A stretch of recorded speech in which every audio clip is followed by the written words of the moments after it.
Chris Classic 2016. First of all, I'm a New York nigga. New kicks, new chicks, and new fitted. You could put me anywhere, I'ma kick it. 125th G-Dep, let's get it.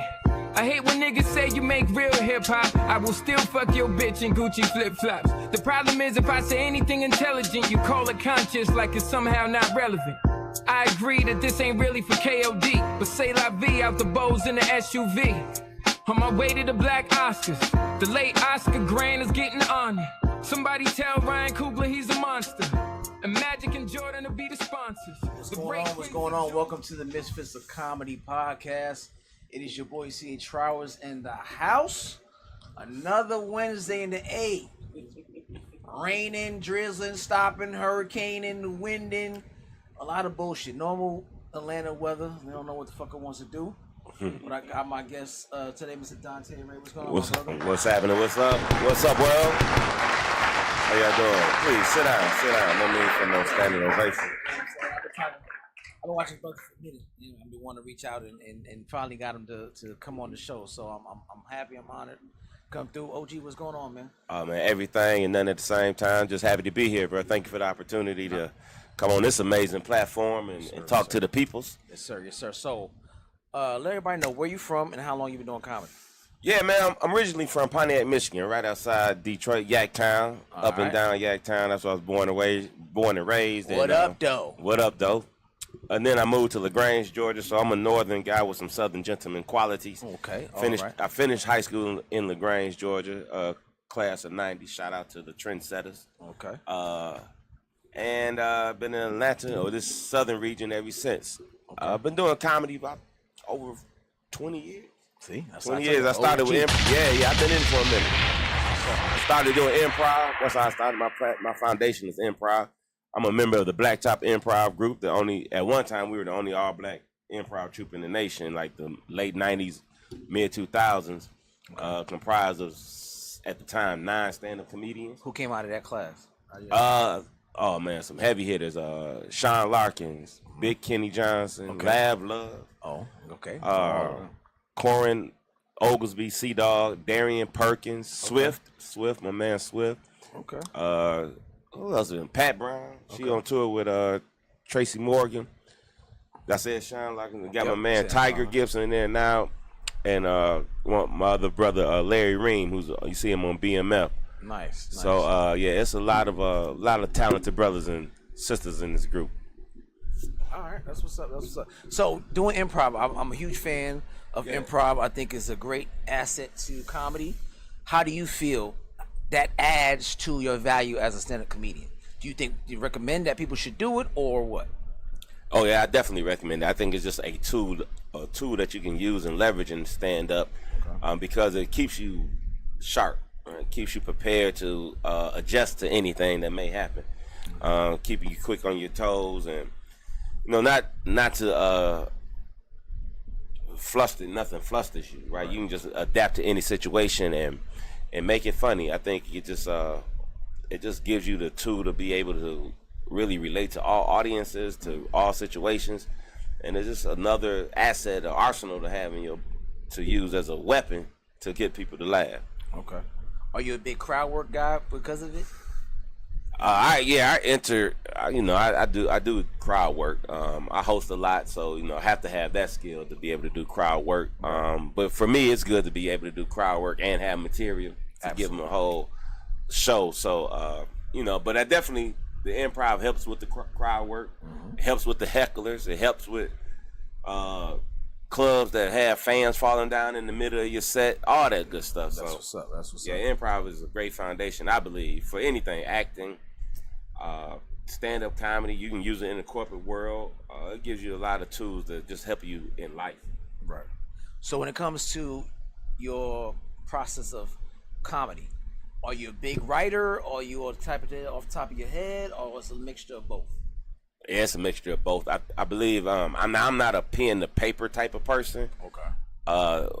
To the point where I'm gonna write out the whole joke. I'll give myself a topic or a subject matter, and then just say, okay, I'm gonna work on this, and then actually do it on stage to buff it up more times. Tried it. It's a lot of me throwing the noodle on the wall and see how it's gonna stick. But a lot of times when you do it, sometimes situations happen where something just comes to the top of your head, and then bam, it becomes a joke, and then you just keep working it and working it. And, you know, it's called a routine. It's a comedy routine for a reason. You have to keep doing things and perfecting it. So, like pen and pad, that's not my thing, but I do write subject matter, and just, you know, like I said, buff it out. Who's your inspirations for comedy? What made you jump into it, and who still inspires you? Yeah, man, it's funny. It's one of those things. Like even as a little kid, I've always enjoyed comedy. As a little kid, and never. Sometimes you know you love something, you don't know why you love it. Right. I remember my dad dropped me off at the movies one time, and I don't know if he was going to see a side chick or what, but he left me at the movies. Yo, I was like 4 years old, and it was a George Burns. George Burns concert film. Get the fuck out. So I was like 4 or 5. So George Burns at the time, if I was 4 or 5, he had to be 90. Right? That nigga was 90 forever. I don't never see no young picture of George Burns. You ain't see no young picture of George Him or Burns. Morgan Freeman. God damn. He always had a cigar. So I'm like 4 or 5 in this theater by myself. But comedy I was always attracted to comedy. And Red Fox, Richard Pryor, Bill Cosby, George Carlin, like the people that people are known for. But Arsenio Hall, really like Arsenio stand-up. Robert Townsend stand-up. Of course, Eddie Murphy. About Robert Townsend. Yeah. But being here in the Atlanta scene, let me tell you, just being able to be in the Atlanta scene, I've been motivated and inspired by so many comedians that I've met over the years. Cass has been doing it when I first started. Some have passed on, like Tyler Craig, rest in peace. That's OG right there. Tyler Craig. Big Ron, rest in peace, man. That dude was very funny, instrumental for me. My cats in the improv group, Lab Love, Sean Larkins, Big Kenny Johnson, Swift, man, all those people have supported me and inspired me. So there's just so many that's out there that have inspired me and continue to inspire me to this day. Nice. What do you say? Blade sharpen iron, steel, sharpen steel type of thing. Yeah, iron sharpens iron. Right. Steel. Yeah. So whatever that shit, one of them shit, I'm fucking. You gonna have some friction. Yeah. I fuck that shit up. Yeah, that's all right. You ain't gotta know everything. So is it 20 years, right? You've seen 20 years. The progression of comedy, right? Yeah, and whoever helped me start, I'm apologizing. I ain't further along, but no, go ahead. I'm sorry. So you see the progression of comedy. You've named the George Carlins and the Red Foxes of the world. Their style of comedy is totally different from what it is now, right? Yeah. With that being said, is there anything that you stay away from because you think of, hey, this shit might get me canceled or anything like that? Nah, I'm looking for something to get me canceled. I'm looking, yo, man, I'm about to really starting rumors.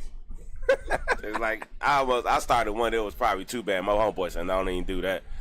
And it's gonna be on Friends. I don't even give a shit. I just want to go ahead and get famous. But no, I don't think it's nothing. You know, I think it's not anything I'm afraid to talk about. It's just something I just don't talk about because it's just not my level of comedy. You know, it's something that I don't find it funny. What is it? More or less like what is it? I guess. So it would be something I honestly, I guess it's nothing. Might be political. Like I'm not as political as I probably would want to be because it gets to a point where it's political. My opinion is like one sided, and it's all gonna be about what a asshole I think Trump is, right? But I don't want to come at it like that. I like to have a more wider range view of politics in my comedy. Right. I don't know. It's just some things I don't really talk too much about. I try to stay away from like giving head jokes. Cause I started off, giving head. Oh, okay, all right. Cause I started off like that. One of my best jokes, and I just remember doing it in front of my aunts. I don't even know if it was my best joke, but I used to talk about how women say they don't suck dick no more, and I like. But then you look in their yearbook like they was dick sucking queen of class '89, right? Bitch, don't stop on my account. Yeah, mother graduated swallow cum laude. So I don't talk about stuff like that no more. Okay. Try not to. People who've never seen you before perform. 3 adjectives that describes your style of comedy. Make you think type of comedy. Oh, you said 3, right? 3 style. Three Three adjectives that describes your style of Thoughtful. Okay. Provocative. Okay. Okay. Yeah. And humorous. You got to have humor. Got to have humor. Yeah, be humor. funny. Yeah. Goddamn it. But I think a lot of my comedy sometimes it's like it's almost like a good shot of liquor. Like all this liquor you got up in here. Right. And I hope we pass it around a little bit. But a good shot of liquor, when it comes down, it goes down smooth, but then sometimes it got a little kickback. Right. So sometimes that's how my jokes are. Like they come in, you like, oh shit, that was funny as hell. You know, kind of sometimes it's a delayed reaction. Gotcha. Which those are the good, like you said, thoughtful jokes. Thoughtful, you got to think. Thought provoking for real. Yeah. All right, so 10 years from now, what do you see the vision for comedy? What do you see comedy at? Well, again, with the way current things are, you know, we have our demographic, people, motherfuckers are so sensitive, easily offended. 10 years from now, with comedy, knowing what comedy is meant for, to poke, to shed light on topics that most people don't want to talk about, to kind of give a point of view that most people would never really see unless it's brought to their attention. What do you see 10 years from now? What comedy is going to be like? Is it going to be the same way, or is it going to be diluted? No, man, I think comedy's always going to evolve. It has evolved to the point now where you have a lot of social media influence, right? Right. It's still a genre of comedy. It just added another lane to comedy that people find entertaining. One of the things I think 10 years from now, I'm gonna try to jump on this hologram shit. And that's probably gonna be the next step. AI, then you can do about 4 or 5 shows at one time and shit. Niggas see me out this place all at the same time. All the same damn time. But that's I think comedy is always gonna be always rooted in funny. Right. You always gonna have the foundation of being funny, but I think there's gonna be different ways to get the funny. Because, you know, comedy is also a reflection of society.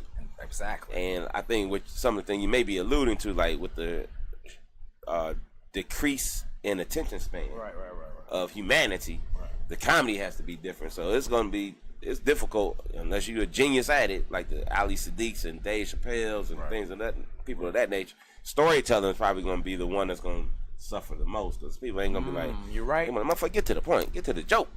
Ali Sadiq's last couple of stuff been getting a lot of traction, but you're right. That is, people don't want to wait, right? Right. People don't want to sit down and hear it. That's why, you know, so many of those internet comedians you talk about are successful. Yeah, successful, man. They found a niche, and they taking advantage of what you should do. I'm proud of them. I'm glad, you know, they've created another lane to create other opportunities. I'm trying to dip my toe. You ain't never lie. I try to do this shit too. You never know what the fuck's gonna be popular or famous or go viral. Man, because you know, say less. People keep you on your toes. Like, that shit went viral. Yeah, bro, and it's a whole world out there, and I'm glad to be a part of it and continue to try to leverage it even more. Facts. All right, so I ask every comedian that comes on here this: you have the last dollar to your name. Fox yesterday. Fox Theater's having your top 5 favorite comedians, dead or alive. Who you gonna go see at the Fox Theater? Top 5 at the Fox? Yep. Dead or alive comedians of your top 5. They're performing for one night. Oh, dead or alive. Okay. Who you gonna go see? Yeah, definitely want to see Richard Pryor, Bernie Mac, George Carlin, Chris Rock. Oh, bro. Last one trip everybody. And that hologram that I'm put out of myself. Hologram of you. Yeah, that should be dope. All right, so that's your 5. Netflix now, they're gonna cut you a check to again put on a show that everybody can see. It's 4 positions. One of them, somebody got to get left off. You got a host, an opener, feature, and headliner. Who's in what position? Oh, Out of your 5. Out of my 5, a host, I would have Martin Lawrence hosted. That wasn't your 5. Oh, out of my 5. I thought you said give me another. I'm trying to be slick. No, yeah. Out of your 5 that you picked, you had Eddie, Bernie, George Carlin, Rich Pryor, and Chris Rock. Yeah, and Chris Rock. No, you had Chris Rock in yourself. Yeah. You didn't have Richard. I ain't have Eddie. I didn't have Eddie. I fucked up. No, you know what? I wouldn't put Eddie on it because he ain't been doing stand up in years. So nah, fuck Eddie. I've been trying to. No, man, Eddie. I mean, I'm sure he can do it, and he'll be a great chicken. Yeah, he naturally funny. But I would say out of that group, who I would have host. Shit, I forgot who I say. Chris, you, Bernie, a headline. Richard. I think. You said Richard? And George Carlin. George Carlin. So I host. You'll host it. Yeah, I host. Let the line. Who's opening? George Carlin. Okay. Who's featuring? Chris Rock.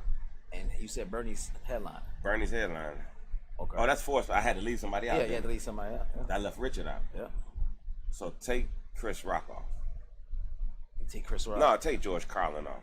As an opener? Yeah, take George Carlin off as an opener. I just do a special engagement with him and shit.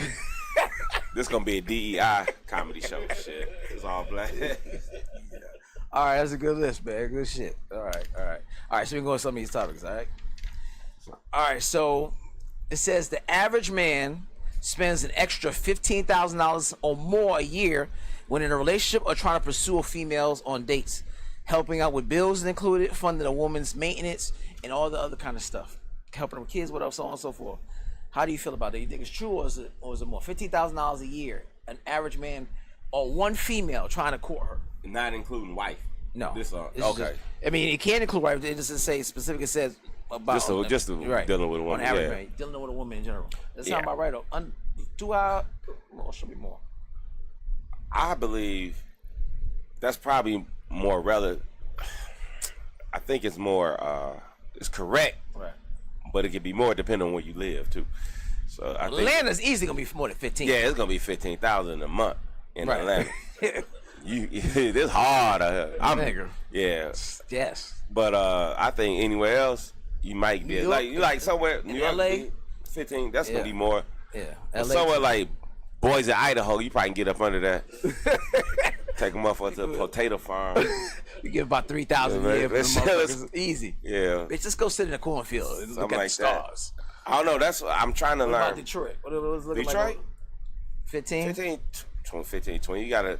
They like get their hair done every day. I was like, wait a minute, you got shit. Your shit was up here yesterday. Now your shit to the right. Okay. All right. Yeah, 15,000 sounds about right. Like he said, based on city, Miami, for sure. Yeah. Body and looks too. Of how much money is being spent? Yeah, you ain't bullshit because you ain't looking worth the shit. We ain't going a lot of places out. There'll be a lot of DoorDash. In this. Valid point, Slick. You're right. But ugly motherfuckers be having niggas too. So they some niggas spend the money. It ain't 15 grand, but it's probably like 3 or 5. You gotta feed. I see a lot of fat ugly bitches at the bus stop, and so you feeding that bitch. You doing something. I was giving that 2 for 25 you know at Applebee's. You know what I'm saying? You be saying my 700-pound life. Them motherfuckers be having all types of boyfriends and shit. He got a $15,000 tab. This big brought 7 Big Macs for the bitch as an appetizer. So you know that nigga bill crazy. All right. So in a recent poll constructed by a broadcast channel, 72% of people voted saying that they'd pick their partner over $1 million. 72% said they'll pick their wife, girlfriend over a chance to get $1 million. Yeah. Are you asking me what I do? Would you do that? What you think about this shit? I think yeah, people would choose love over $1 million. Vocally. Shit, you put in their face though. You like, I love you. All this right here. Yeah, because you get $1 million, you should be able to come back to the person. That's that what you I'm saying. Yeah. Y'all niggas ain't thinking right. Yeah, I'm like, yo, go get this bag. I'm gonna have to hate you for a moment. Right. And make sure this check clear. I would never touch her. Yeah. Right back. Well, I don't know, bro. Some women, you gonna choose me over $1 million? Fuck you, man. Bitch, I could buy a whole nother bitch with $1 million. So you need Brown to cancel this bitch. I'll buy another one. $1 million is that's hey. I just start coming outside. Whatever. Oh, what you doing, bitch? You know what I'm doing now? Man, listen. I get the love shit, but love wears out after the first time. Y'all niggas get tired of each other. For every 5 bitches, a nigga out there who can't stand her ass. Yeah, that's true. Halle Berry is a list of Jennifer Lopez. A bunch of motherfuckers be like, oh, that bitch, fuck her. So, I'm saying to mention that shit wears out. I mean, $1 million, you could flip that bitch. You could do a lot of nice things and be right back. If I don't get you, I get your friend or your sister. There's always options. Yeah. There's always options. There's always options. All right, so Sha'Carri Richardson, you heard this story, right? Yeah, but yeah. She's threatened to expose her cowardly boyfriend Christian Coleman after the airport incident when she got arrested. TSA accused her of assault, and they saw everything on her full body cam. So anybody who don't know the story, Sha'Carri Richardson, the track and field young lady, was pushing her boyfriend a couple times and tried to get the nigga arrested and turn around based on the body cam and stuff and different cameras in the airport. They saw was her and took her away. You know what I'm saying? She shoved the nigga in the head, all types of shit, and he didn't respond. She tried to antagonize him to respond, and he didn't. Right? And once they got there on the scene, it was like, all right, bitch, you doing too much. Like, no, this nigga trying to do. Roll the tape. Right. And you see her being the aggressor. So there's a lot of situations like that, right? That's not talked about. And I think because of her status, I think niggas is giving her a pass. Because a lot of women come out like, yeah, we shouldn't blah, blah, blah. But it's also some set of women like, yo, they need to cancel her. And we need to stop putting our backing behind her because she always put a black man in jail innocently on some bullshit. Right? So what do you feel about that? Like domestic violence and how sometimes it could be manipulated. Yeah. In those moments. Yeah, I think you have to be careful with that situations like that. I think everybody should, she should be held to the extent of the law. Whatever, she should be punished, bro. And going after her endorsements and stuff like that, I think she should be held accountable 100%, and should be made, since she has this platform, since she has a platform, should be made to apologize publicly. And like they make men do when they mess up. She got on her social media yesterday to someone apologized. Yeah, but it was a lot of bullshit. I wouldn't have did this if that type of, how to apologize. I'm sorry, but if you had did this, I wouldn't have had that type of shit. Nah, that's she toxic. Yeah. She fast too. Most fast girls. She'll stop shit up and take off. Yeah. Anybody can run a 4-4. They toxic as fuck. I used to date track girls. They sweet for a little bit. That's why I say y'all niggas gotta bring mushing bitches back. You gotta just some good old bitch, get on there, get out of here. Let's mush them. It's a New York thing. I don't know y'all. All right. I'm a lover. Oh, yeah, I don't really. I be keeping my hands behind my back when that's love for a New York chick. God damn. Like the fuck are you? You don't show me what that. I knew you love me. You gotta just like reset the bitch on the fucking. Reset. That's crazy. God damn it. What you said? Nothing. All right. You said to hit the top of the T. What the fuck? All right. What you said though? Nothing. I love you. Word is bond. Word is bond. I love you, B. So yeah.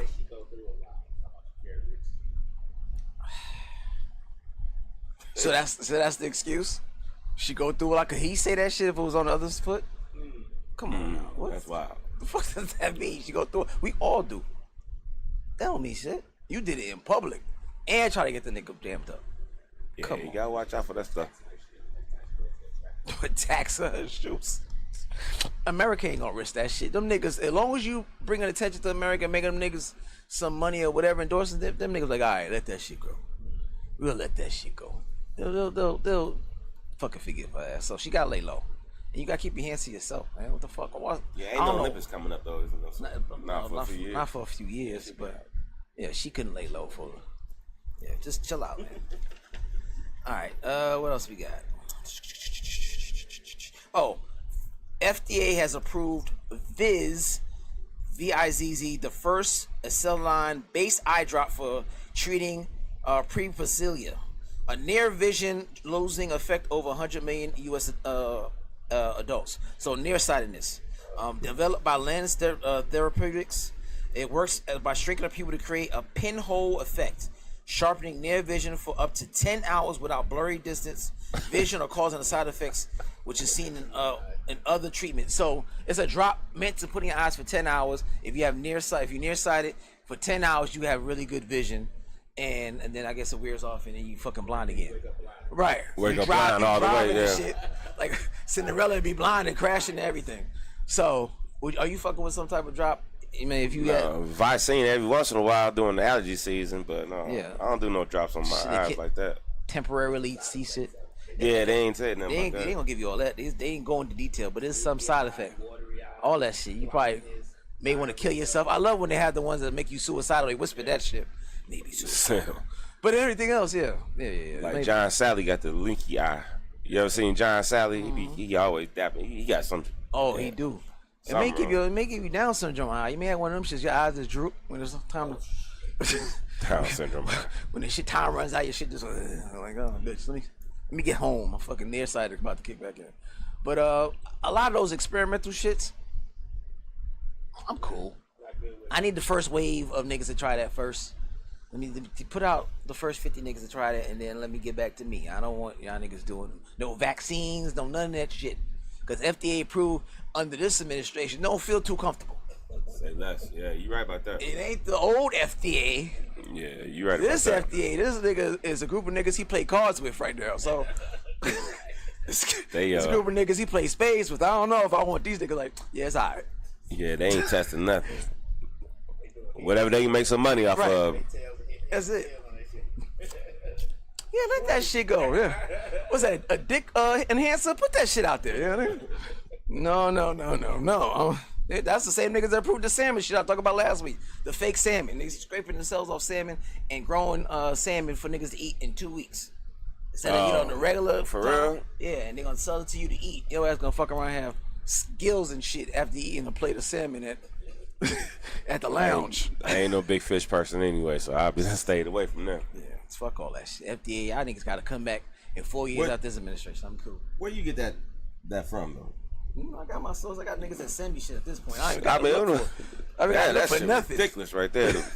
And I was hoping you wasn't gonna ask me no question about it, because that was first of all, it was a lot of reading them big ass words. And, Right, it was. I had to practice that shit in my house. I still fucked it up. No, that was cool, but I was just saying it's a great topic. Yeah. Niggas, at this point, niggas that send me shit like, yo, use this. Like, Oh, okay, that's what's happening. all right, cool. All right, so men require at least 2 guy nights a week to stay happy and healthy, research finds. According to Oxford researcher Robin Dunbar, overall well-being is strongly tied to the number and quality of your closest friends, around which is 5 they feel for a man is ideal. To keep those bonds strong, you need consistent face-to-face time, doing activities together that boost endorphins that help with connection and stress relief. So you have 5. Do you have 5 close friends, and do you see the motherfuckers twice a week? Oh man, no, I do have 5, probably more than 5 close friends, but How often you hanging out with them? man, it's just talking to one of my homeboys yesterday about this. Not often, man. You know, I'm a little older now, and life be life, and everybody in their situation. We trying to work for retirement or get out of debt. Facts. Or whatever the hell it may be, or trying to stay healthy. And so we trying to become more consistent around creating some time to see each other and stuff. Just to be able to be men around men and have some men conversation. Facts. So I can see the benefit of it. But what I do, make sure that I do, is I'll go to a bar by myself at least twice, 3, 4, 5 times a week, just to get a beer before I go home, just to be in some type of atmosphere where I can feel like it's a manly type of atmosphere. Did she say we need 4 girl nights out? Y'all niggas don't need no girl nights out. What the fuck y'all read? Oh, from up here? Yeah, that's what I said. Y'all read it. Oh. You don't need 4 is excessive. We need the 2 to talk about y'all asses to get away from y'all. What the fuck y'all need 4 for? You married? Ish. Yes. Oh, okay, yeah. Going through a divorce now. Oh man. This But will be all right. y'all don't need 4 times, because 2 of the times y'all ain't doing shit but gossiping any goddamn way, or cheating. So I mean, it's fucking another nigga. So yeah, 2 is fine for y'all. Right. Oh yeah, y'all. Let that nigga live. Every time we want to do something, y'all want to do double that. Fuck. Going out to boys' night with that nigga. Right. Try to keep it away from me. Hell Yeah. yeah. Hey man, what That's we a gonna do with our cold-blooded- girl? Bitch be tripping. Right. Yeah. I say I told you. I believe in that. You know, I just came from a guy trip with my homeboys from LA, but I think at least once a month. I don't know. Like you said, life be life. Twice a week is kind of hard. Kind of hard, you got, bro. You know, wife at home, kids. You got 9 to 5. You got, comedy, whatever other side things you have. It's hard to do twice but I think once or twice a month. I think now it's probably easier doing football, like football season for sure. Tend to get with the fellas at least once a week on that. Yeah, sport. You don't do sport. Yeah. So for sports, for sure. What kind of color man are you? That has the same interest. Yeah, it's like yeah. like violin. Can't be with it. Like guitar and shit, right? Right. Right. Just want to sell the couch, watch football. You trying to do something else. Yeah, that don't match. True. sorry, D minor or something. That ain't gonna go with it. So the basis of this is saying that it gives the men a place for them to be vulnerable and talk and stuff. How often, even in those settings, even if we do it twice a week, are we actually taking advantage of that and being vulnerable with our guys and being like, yo, bro, I'm going through such and such? Or we just shooting the shit, we need to get out of the house. Yeah, man, so I'm intentional about that, man. I've gone really intentional about getting with guys. I'm part of a few men groups. That's dope. That we get together on a monthly basis, actually. Well, we try to do it monthly, but we at least try to get together. And when we do, the point being that when we do, we have conversation where we can be vulnerable and that's dope. Encouraging one another, support one another, and just really have some honest conversation. And a lot of times you in those conversations, you're not coming out trying to find out what's right or wrong. You just want to hear different perspectives, because it can just like, okay, well, let me try it this way, because I never thought of it that way. So it may not be the right way that time, but at least it's a different way to get you to whatever the case may be, to a different resolution if you're having a challenge with something. Do you think, because we're all older men over 40, whatever, is that something that makes more sense to us at our ages now than someone younger? Because I don't think the younger generation, they're not as open, because they're socially awkward, right? They're not going to be talking about the type of stuff we talk about. They're not going to open up what they'll do. Is that something that they obviously they can benefit from, but because we understand at our age some of the things we've seen up until now, that it makes more sense to us? Well, I don't know if it's the age thing. I guess it would be an age thing, but I think it's also just a generational thing, because younger people now, they have so many different outlets, so they may not need to be in a group. They can get on Twitch and just sit and talk for hours. Right. Not only are they unleashing their problems, they making $1 million doing this shit. That's facts. That is facts. I think it's just a different world, man, and it's so vastly different from 70s, 80s baby to where we are with the 90s, 2000 children. So that's what I think it is. But I think some form of community is beneficial. What do you feel about therapy? Oh, I'm a big proponent of therapy. I like I said, I was in men's groups, therapy, marriage counseling. I was doing everything trying to be right. But I think having someone to talk to with an unbiased thought on your part is good. Yeah, I believe in that. And I talked to a lot of my black male friends about it. And they be like, nah, man, I ain't about to be doing all that kind of shit and talk to them motherfuckers. Do what? What's the point of it? Yeah. But, like you said, hear a different point of view that you never would think of. You'd be like, am I on some bullshit? Like, I'll trade up. Like, I'll get a guy for a little bit of time, and then I switch and get a female. Like, absolutely. I want to hear different perspectives. And once I feel like, my thing is, if I don't feel like you're challenging me on my thought process, I'll kind of get rid of you. Because now I've spent too much time telling you, just like, so what do you think you should do? Bitch, that's why I pay you. What the fuck? Yeah. Like, you just, I've been talking 45 minutes. What we talking about? Hey, but I tell you, you gotta be prepared for some of them cold hard facts. I'm cool with damn, that. I really ain't shit. Right. Damn. You ain't shit. I have a therapist now that I do, and that's she. Mary, what up? I'm supposed to see you too this week, and she told me straight up, like, you know you was on some bullshit with that, right? I was like, God damn, you had to say it like that. She's like, no, you fucking around. I think she called me a fuckboy one time. I was like, yeah. Oh, I had to do some fuckboy shit.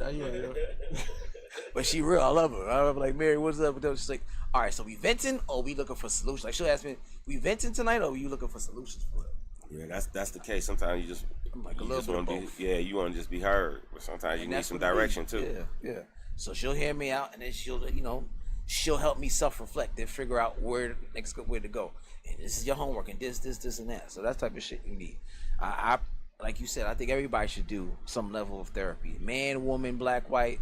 It helps, man. It helps to have somebody who doesn't know you on that level to give you an objective opinion. And this thought process of like, you're not crazy. You just need somebody to talk to. What the fuck?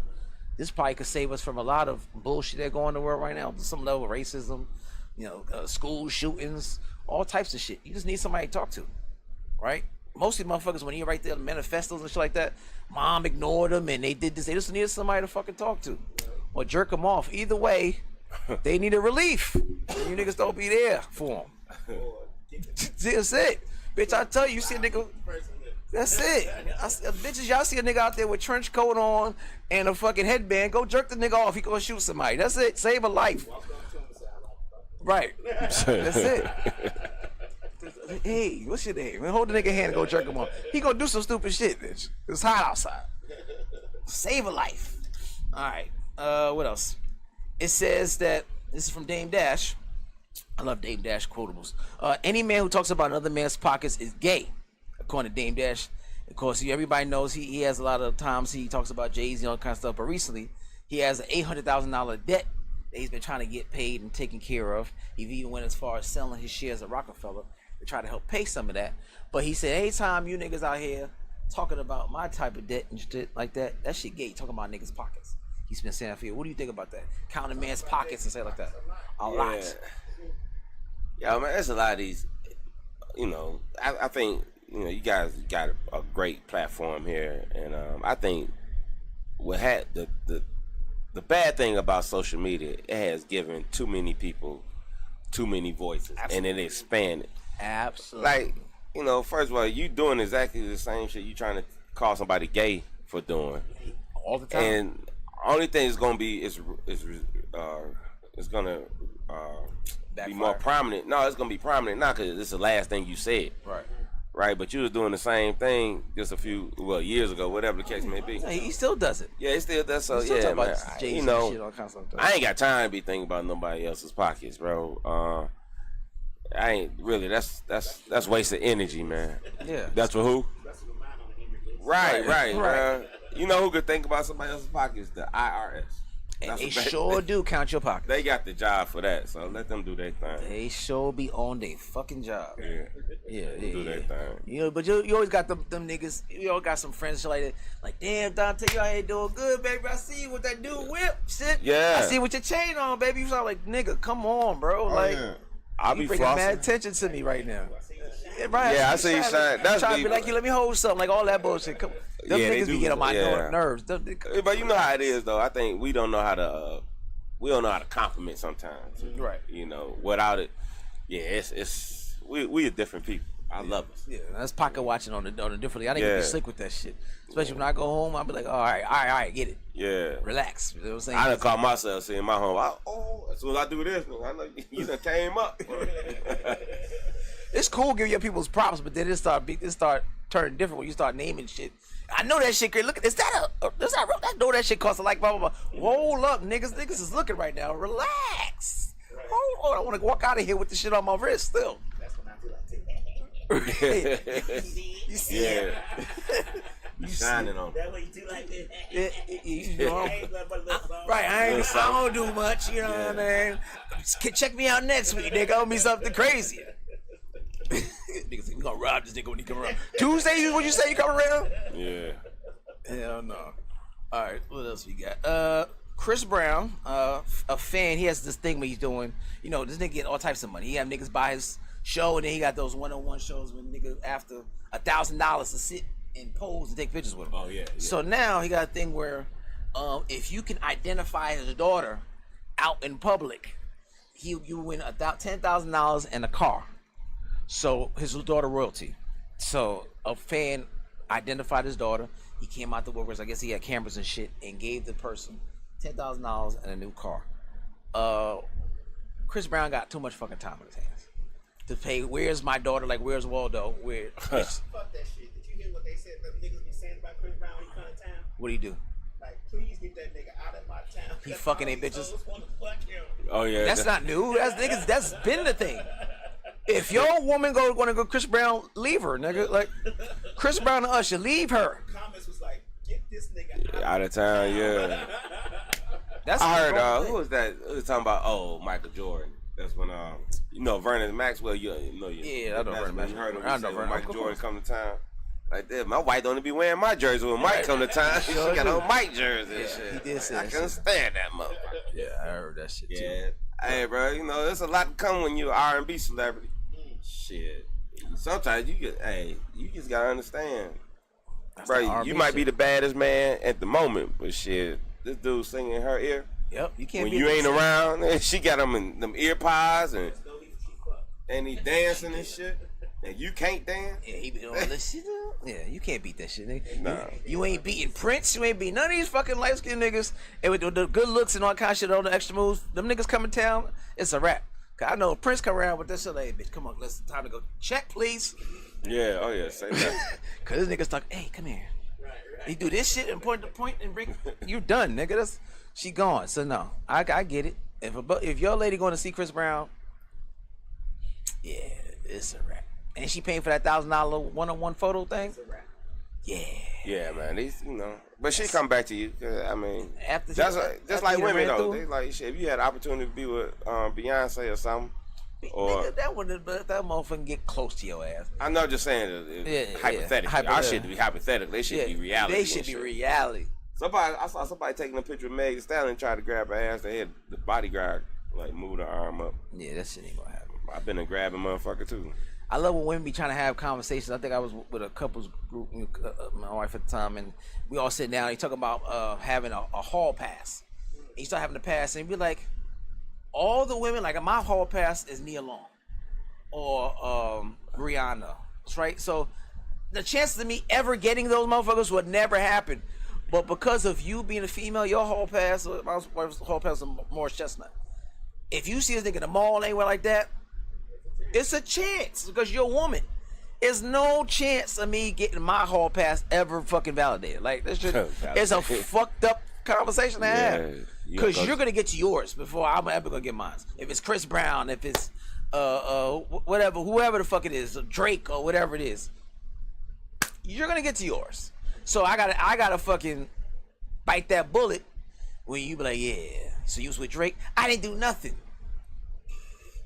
Oh yeah. We just sat up there and talked. Yo, I got a story. Bitch. I was dating a girl some years ago, and she went out to Vegas. So she called me throughout the night. Vegas 3 hours difference, and it was late, about 2 or 3 in the morning. She texted me. Then she called me. She said, "Why am I getting in the limo with Floyd Mayweather?" Oh shit. I said, "Bitch, why?" That's a good question. That is a good question. Why are you and shit? And so of course she hung up. Of course she did. She lost service. I called back and that shit straight to voicemail. Then she called talking about Usher was in there. I thought, oh, this is you got done. Oh, he's so nice. He's just showing us his rib. Yeah, I bet, bitch. What you doing right now, Sophie? Yeah. And I picked up from the airport. They said, "What's the first thing you know? It's go on to Vegas, stay in Vegas." I said, "All right, you right." That's funny. Mayweather and Usher. Yeah, that was a rap. I like out of all the people and shit. All the 2 people, goddamn. Cause nigga Usher putting cherries in her mouth and shit. Yeah. He called me a U.S.H. Y'all suck this cherry. Shut up. Oh yeah. All right, so what's the last one? Oh, Ari Lennox admitted that she just watched Bernie Mac stand up for the first time. Yeah. She did a little thing where she talked about Martin. And Martin was, colorism, the way he was talking to Pam. But now her newest thing is, I watch Bernie Mac stuff, and I understand why everybody thinks he's a legend, but his shit is so offensive. How did he get this far? How old is she? She probably 5. He said 5. Like 32 or something like that. Yeah, man. I had to be careful because I got a lot of friends that's younger. But there's some motherfuckers out here. They just been so, like I was saying earlier, the world is so, it rotating backwards or something. Right. And it all started when these motherfuckers stopped keeping score in Little League sports. Motherfuckers just out there. I went to a Little League soccer game, and motherfuckers. It all started when you had to bring your kids something to school and the other kids something so they won't feel like That might be it too. Right. Or you got an award I was just about to say that. for For nothing. the participation award. Yeah, all that shit started. So now you offended by everything. And what was the joke? I never read further. So it was just his Oh. stand up period. Oh. So it could have been Kings of Comedy, whatever. She just felt like he was very offensive to shit he say. Oh, You know, he used the F word when he talked about the famous joke about the kids. So she ain't gonna watch this, huh? Yeah, it don't matter. I mean, I'm just saying. I mean, yeah, she just. I guess she's easily offended. Yeah. Because Fuck her. I didn't think Martin shit was that bad. You know what I'm saying? And Pam went back and forth with Martin. It wasn't like Martin was picking on her. Was she just saying? Yeah, Ari Lennox is Well, I don't even remember no colorism. Same sexual, like, very sexual shit. Oh, does she? what is she talking Very sexualized. I ain't. Yeah, very sexualized. How Yeah. she look? about? No colorism with Pam. Nah, that's Nigga, he talked about everybody. Yes, he never Yeah. mentioned her color one Everybody time. had nappy hair. But he talked about BDB. everybody. His own wife. Yeah. How about how big her head was? Nigga, what are you talking about? He was an equal opportunist. And Pam went back and forth with it's just Yeah, like there was that made the show. it was their bond. That's how they bonded. And there's some of these goofy ass motherfuckers in this 30-year range. Right. Yeah, it ain't the same. It's difficult, man. Gotta worry about Every fucking body. Like, that's crazy. Bill Burr don't give a fuck. Yeah, he makes it. Yeah. All right, this is the last one. All right, so adult-sized pacifiers are becoming a trend among young people in China, with prices ranging from 10 to 500 yen, as a way to cope with stress, anxiety, insomnia, and even quitting smoking. Health experts caution that prolonged use of those pacifiers will cause dental misalignment, jaw problems, mucus damage, and even pose choking or breathing risk during sleep. So it's these big pacifiers and niggas in China now are sucking grown ass men in suits and shit walking with briefcases sucking pacifiers because niggas are stressed out and have anxiety. You tell them niggas ain't grow up in Chicago. Yeah. Joan and they ass. Bear. Nigga, I got Yeah. nothing to suck on. Motherfucker sucker. But that dude in Boys and Hoods. Bring that nigga to jail. On pacifier. Hell yeah. But one thing about China, they be advanced and shit. They be knowing shit. Like, they still wearing masks and stuff. They were wearing masks before we were wearing Right. masks. Yeah. So it might be something you something gotta to look it? into it, yeah. But like, everybody stressed the fuck out now. We all stressed, but sucking a pacifier. I ain't suck on no pacifier. Yeah, I suck a titty, but Yeah. not no pacifier. Heard something I said. Yeah. You ever see Red Fox? Yeah. Red Fox do his comedy special, and he had a cup, and it was made out of titty. Yeah, that kept him stressless. That's right. Titty milk is way better than a goddamn pacifier. So, That's ridiculous. Mr. Lee. Y'all niggas Hey, get Mr. bored. Lee. You know what I'm saying? I'm gonna suck a big ass pacifier, keep me my stress levels. Yeah, I ain't gonna do that. The fuck? Y'all niggas go back to making pixelated porn. Do something good with your internet. What's he said? Their teeth Blind and caused them. causing a what? Oh, their teeth be blind like they. Oh, when they sleep, Regular people should be doing that. I'm not sucking get no your pacifier. mouthpiece, man. Yeah, Shit, for you gotta real. do a suck on them I pacifier. don't know goddamn pacifier. But anyway, all right, man. Give them your social media stuff and any shows you got coming up. Oh yeah, man. First of all, thank you for having me, man. It's been fun. Yes, sir. Social media is Dante Ray Comedy as the live going on. That's on Instagram. Dante Ray on Facebook. That's DONTEE with an accent on the last E. Is African French. African French. That's the Facebook. Also, more importantly, check me out. Check me out on Country Wayne. I play Sherman, most loved, most hated sugar daddy in the world. That's it's Sherman. I got a fan page for it. It's called Sugar Daddy Sherman on Facebook. Nice. How long you been doing that character? 2 years, man. About a year and a half, bro. Right now we got some big things going. I'm cooking up some lamb chops at Subway. The shit is going stupid. We got lamb chop subs at this special Subway here. It's called the Sherm Way, so y'all check it out. Okay. Yeah, it's love, bro. It's blowing up. So yeah, I'm on that. So it's been a big thanks to Country Wayne and Chase Walker and Whitney Phillips, and my man DJ. They producing the skits for us and for all those who are there. Also, I'm on my way right now, leaving here to do my shows Giggles and Grooves at Sidebar Atlanta. So you still got time. We're about to probably start in about 10-15 minutes. Right. You got time to get down to it. Atlanta Sidebar Lounge, ATL. Then I am somewhere in Savannah, Georgia, August 30th. Labor Day weekend down there. I forgot the name of the place, but somewhere in Savannah. Y'all come check me out. And I'm in Stockbridge, Georgia, September 6th with my man O-Dog at a mansion. We doing comedy at a mansion. So I'm being there telling jokes and stealing shit. It ain't Diddy shit, is it? Nah, bro. Right, Don't no Diddy. sure. Nah, this is some legit, man. Well, Diddy shit was legit mansion, but I don't know about the oil shit. This shit was legit. It was just oil shit. Yeah, but nah, man. So yeah, bro, I'm just doing my thing. So I'm at Sidebar each and every Wednesday night. Like I said, check me out on the Country Wayne skits. Every day they coming out. Y'all keep supporting that, and y'all keep supporting my man right here, Misfits of Comedy. His thing's going big, and that's what it's here, man. We just here to keep you laughing, let laughter rinse your soul. That's my thing. Word up. I have a show this Saturday coming up at 8 o'clock at Baccaris Plant-Based Pizza Lounge. Make sure y'all come out. It's going to be a good time, man. I have my man Preach opening up. Yusuf Gray as the feature and Ty Dixon as the headliner. Some funny brothers, man. Good friends of mine. And we going to have some special guests coming through and making y'all laugh as well. Tickets are $20 in advance. You can get them on Cash App, $ Get to the Funny, or Zelle Comedian C.J. Trowers at gmail.com. All right. So either way, again, 25 at the door, but 20 in advance.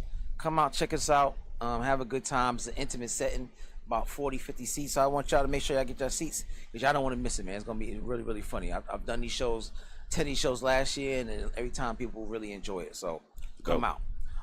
If you missed this episode for whatever reason, I don't know why you would, check out my man Mr. Don Terry and everything we talked about today on SoundCloud, Mixcloud, Spotify, YouTube, iTunes, Google Play, Facebook, Misfits of Comedy, Instagram, Misfits of Comedy, fucking Roku TV, Amazon. We on every major platform. All right, we've been like that for years. All right, any other platform you want to watch your podcast on, make sure you watch our shit too. All right, we'll be again here next week, Wednesday, with a new guest.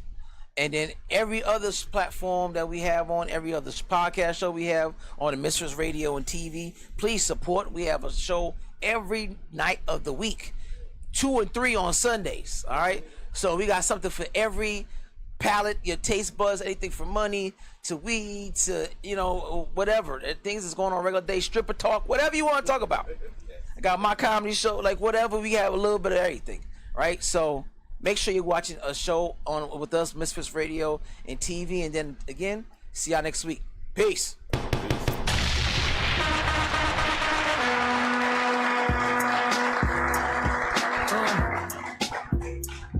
Chris Classic 2016. First of all, I'm a New York nigga. New kicks, new chicks, and new fitted. You can put me anywhere, I'ma kick it. 125th G-Dep, let's get it. I hate when niggas say you make real hip-hop. I will still fuck your bitch in Gucci flip-flops. The problem is